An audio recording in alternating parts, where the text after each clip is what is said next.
Hi there, Assalamu alaikum. I'm Madam Azimah from myenglishmatters.com. Today we're going to do some pronunciation practice. We're looking at words ending in ed.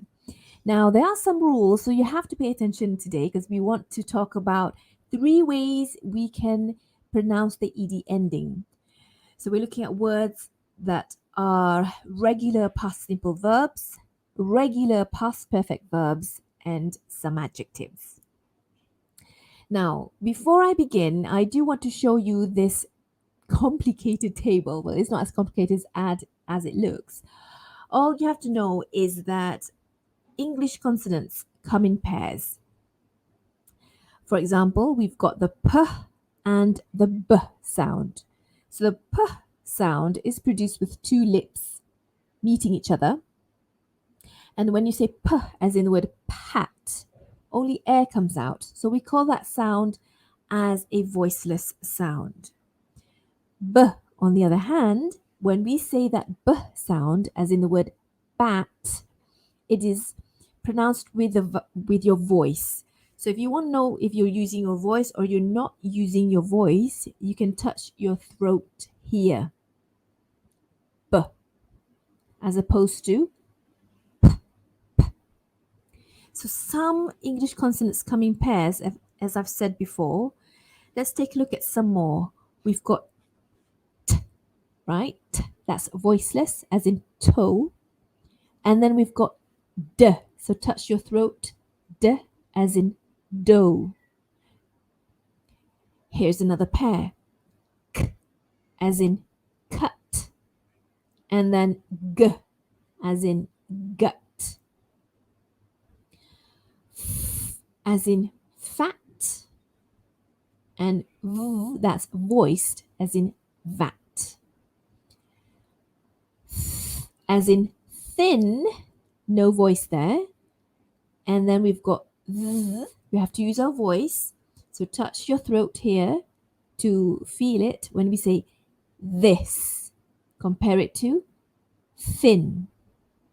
This, right? Another pair is sh and j. So sh, voiceless, as in the word mesh. And then j, voiced, as in the word measure. Je there, measure, not measure. Here's another one. Ch, as in church. And the voiced one is j, as in judge. J, right? What about s and z? S is voiceless. Sit. Z is voiced, as in zit. Z, as you touch your throat, you'll feel the vibration when you say z. And then we have h, as in hat. So that's voiceless. Hat. And then the rest of the consonants, they don't come in pairs, but you can see that these are voiced sounds. So you can say r, as in row, r, row, w, woe, y, as in the word yes, y, l, as in the word low, as in the word me, as in the word no, and as in the end of the word sing, the end of that word sing, there. So those are voiced sounds. All right. Now, why is it important that we know voice and voiceless? I'll tell you in a bit. But if you're wondering, what about English vowel sounds? Are they voiced or voiceless? All English sounds are voiced. So you don't have to put it in a table. You just have to understand when we want to say our vowel sounds, A, E, I, O, U, O, U. Those are voiced. We cannot say them without using our voiced, right? Now, coming back to why it's important to know whether the sounds in the English consonants are voiced or voiceless. This, when you know this, you can pretty much figure out how to say our ed ending. And I'll walk you through how to go about doing this. So there are three ways to pronounce the ed ending. There's the id ending, and then the d ending, and then the t ending. Id, d, and t. And I'll go through each one in detail. Okay.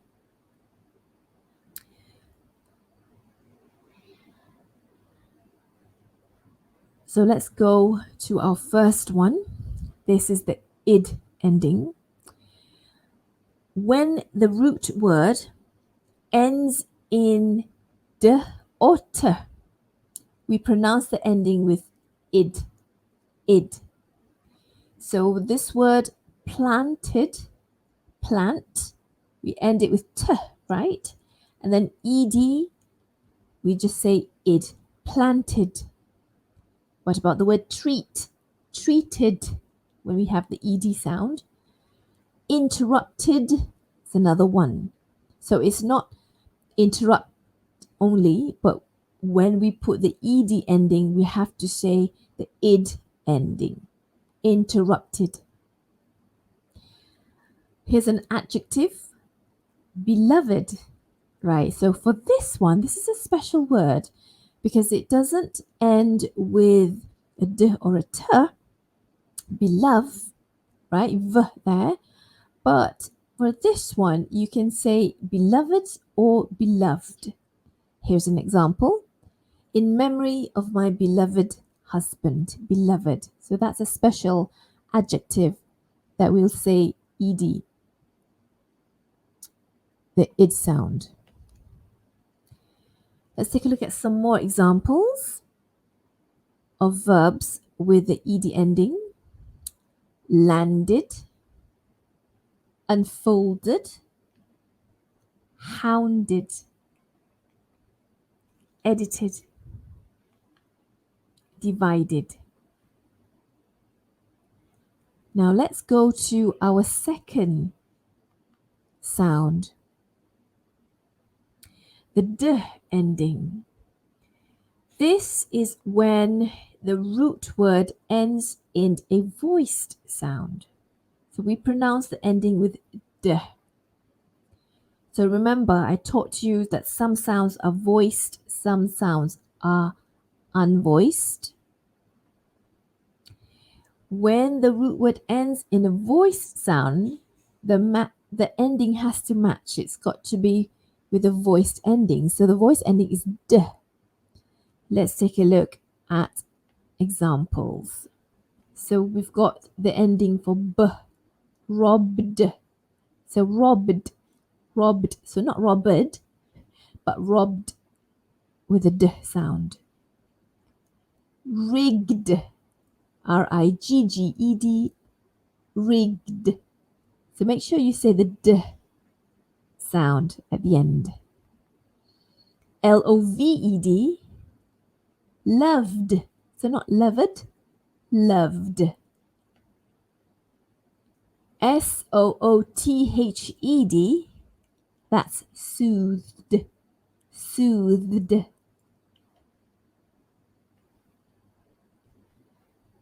What about this word? Judged. That would be judged, judged. Realized, realised. That's a British spelling. If you prefer the American spelling, realized. So you'd say realized, realized with a d ending. This word, remembered. So I've said it in the British way, remembered, without the sound. Remembered. So I've ended it with bird, with a vowel, bird. So with the vowel, remember a vowel is a voiced sound. So the ending must be the voiced d, remembered. Now, if you prefer to say the sound the American way, remembered, remembered, is also voiced. So you end the d, ed sound with d, remembered. remembered. Let's go to this example. handld. Handled. So l sound and then the d sound. Handled. The sound in informed. Informed. informed. Informed. And opened. opened. That would be opened with a d ending. Now remember earlier on I said that this adjective is quite special. The words beloved, I can say beloved or beloved. So in some dictionaries it says that you can say it with the d sound without the extra syllable. So it can be beloved as an adjective as well. So here's an example. My husband was beloved by all who knew him. So this is according to the Oxford Advanced Learners Dictionary. My husband was beloved by all who knew him. So you can practice with that word, beloved or beloved.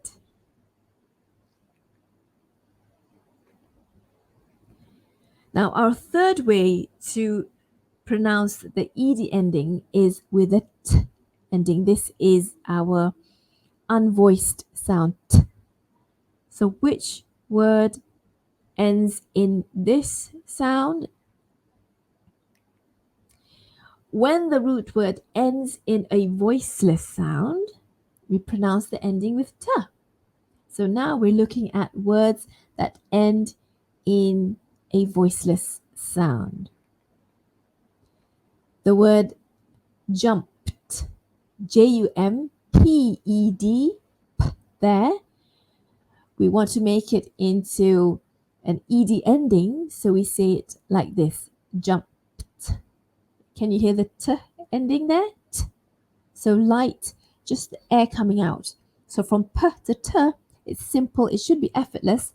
Jumped, jumped. This word, asked,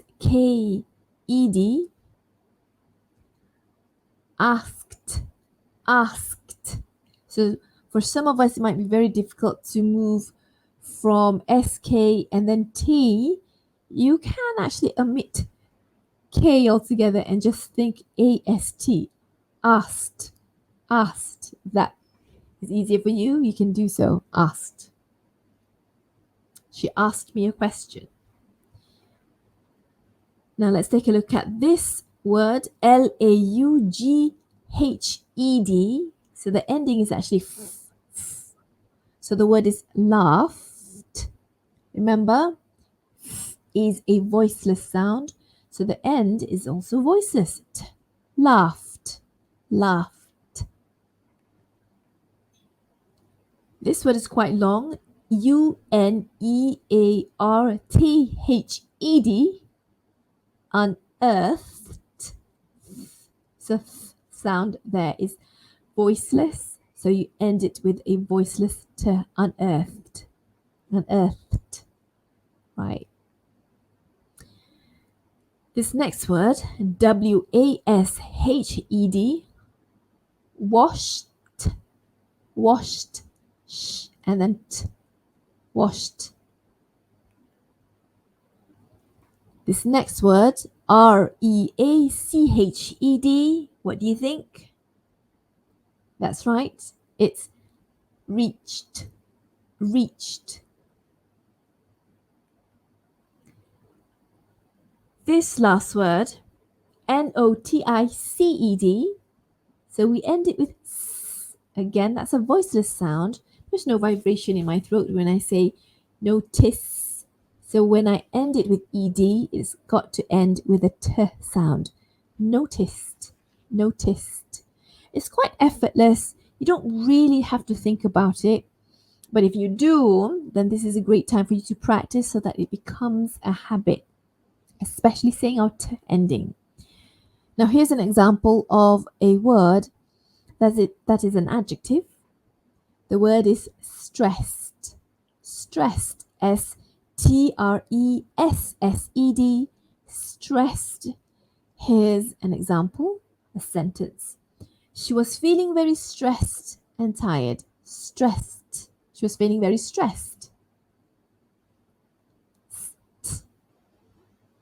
Okay.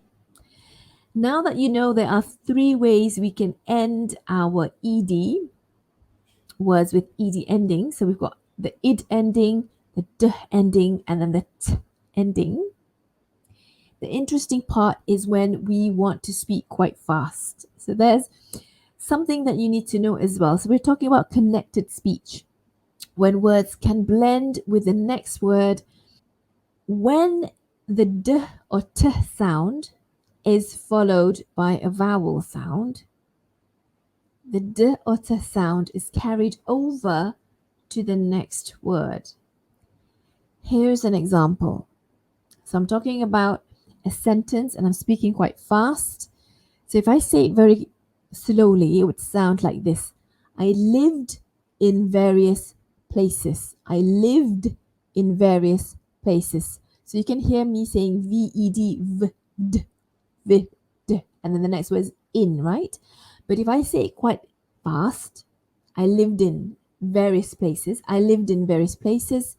The v and then the ed is carried over to the next vowel sound, which is in. So it almost sounds like I said, I lived in, live, and then din. I lived in. Instead of me saying it slowly, I lived in with a pause. So no pause there. I lived in various places. Here's another example. I worked at various companies. So for this example, you might hear me say I worked at, right? If I say that very slowly. But if I want to go really fast, I'd say I worked at, I worked at, I worked at various companies. I worked at various companies. Almost as if I carried the K and then to the next sound, I worked at. Or I could say I've carried the KED to 80 sound that I worked at. I worked at. What happens when a D sound is followed by a Y sound? Something magical happens. The J sound is produced. So this is not really something important in clarity, but it is worth knowing because some native speakers use this sound and it might confuse you if you're not used to it. So just so you know that this little sound is produced, and you can take a look at this example. I called you yesterday. And if I want to make it fast, it sounds like this. I called you. I called you yesterday. That sound, j sound, is produced between CALLED with YOU. I called you, called you. I called you because the D sound is somehow merged or assimilated into the Y sound. I called you, producing this sound, J sound. I called you yesterday. I called you yesterday. Here's another example. When the T sound is followed by a Y sound, the Ch sound is produced. So for this one, let's take a look at an example. I asked you a question. I asked you a question. Can you hear the ch sound? I asked you. I asked you. You there. I asked you a question. Instead of me being very careful, I asked you a question. If I paused in between, then you can hear me say, I asked you. I asked you. But if I want to make it all connected, assimilated, it sounds like this. I asked you a question. I asked you a question. Now, let's take a look at some more ways that the t sound can be produced. So for this one, the t sound can be dropped when it is linked with another t sound.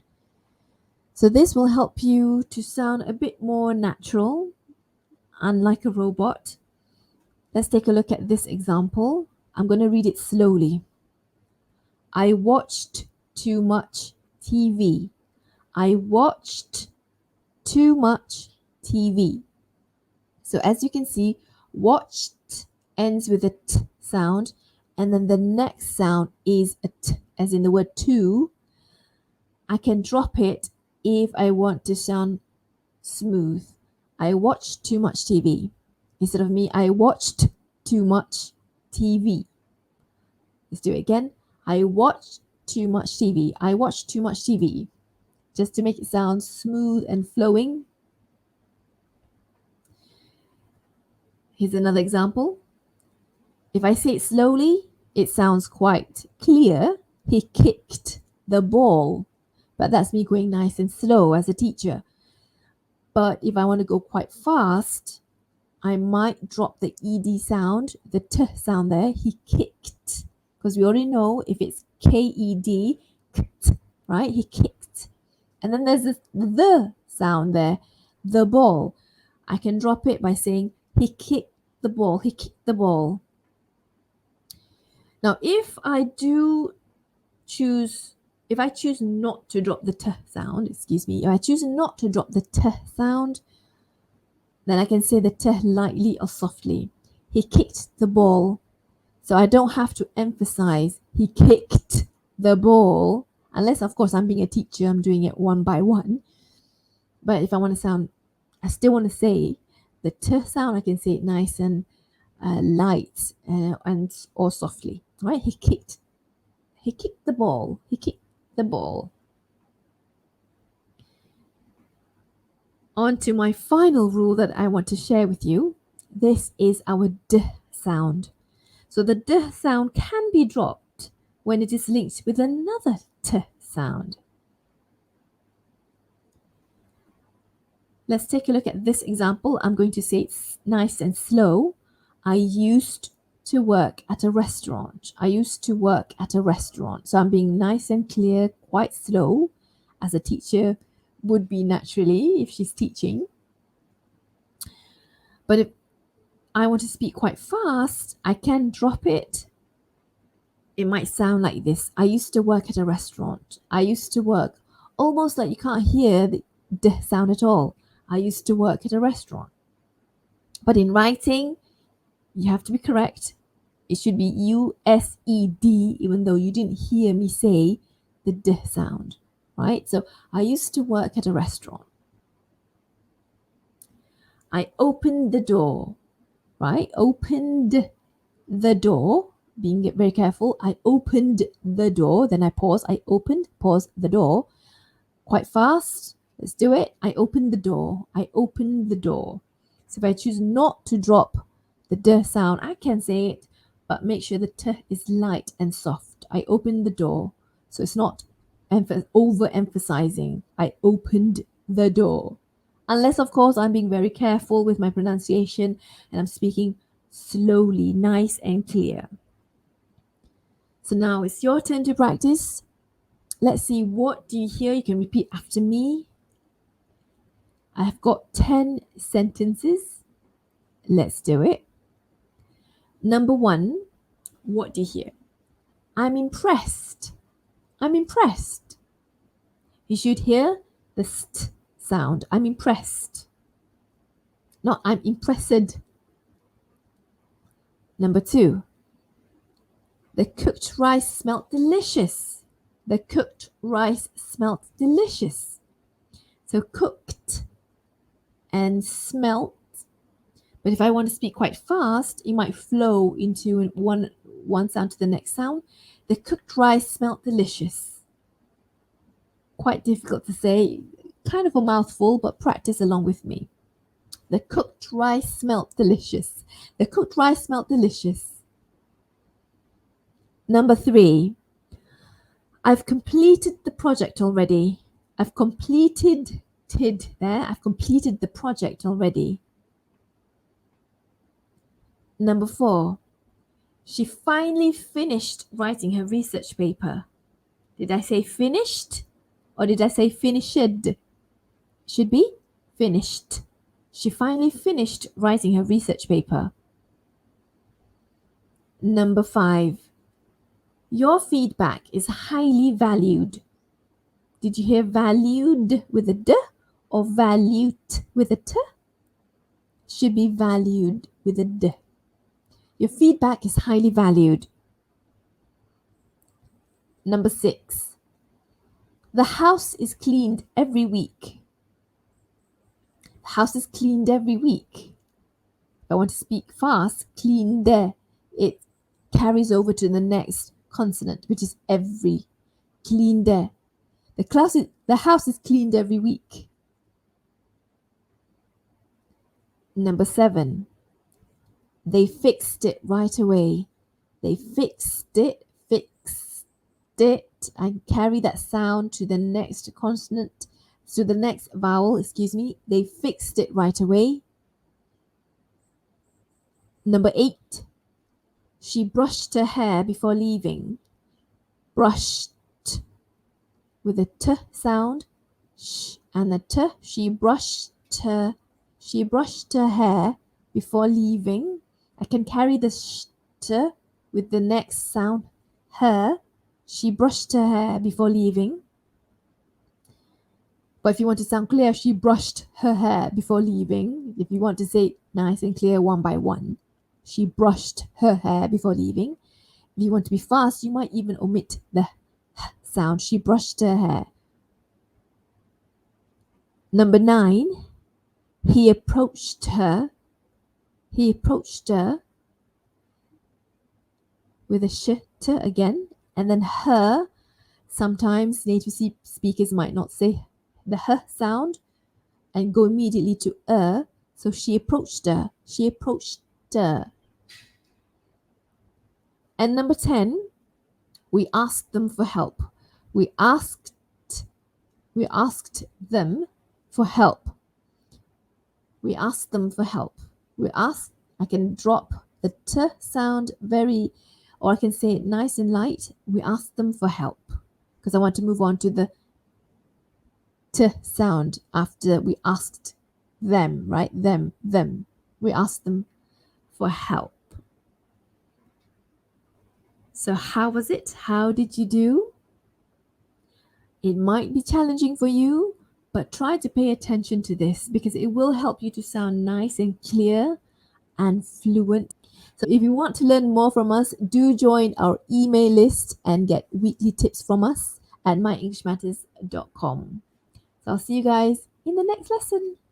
Bye, everybody.